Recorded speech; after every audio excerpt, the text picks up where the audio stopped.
Deesa પાખર road પર એક રાષ્ટ્રીય પક્ષી મોર ઘાયલ અવસ્થામાં મળી આવ્યું હતું.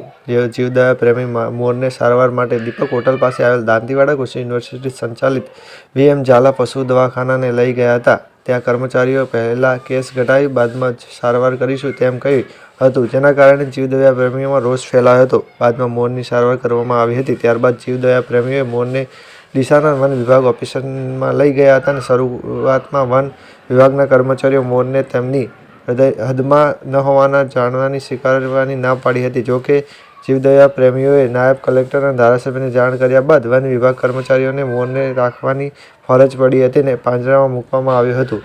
આ ઘટનાએ વન વિભાગ અને પશુ ચિકિત્સકની બેદરકારી અને સંવેદનશીલ પર સવાલો ઉઠાવ્યા છે. રાષ્ટ્રીય પક્ષી મોરની સારવાર અને આશ્રય આપવાની તેમજ ફરજ હોવા છતાં તેમણે સ્વીકારવાની ના પાડી હતી. આ ઘટના દર્શાવે છે કે અન્ય પશુ પક્ષીઓની સ્થિતિ કેવી હશે.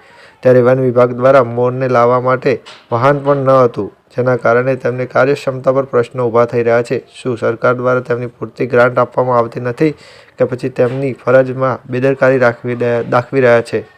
બ્યુરો રિપોર્ટ, ભરત ઠક્કર, ડીસા.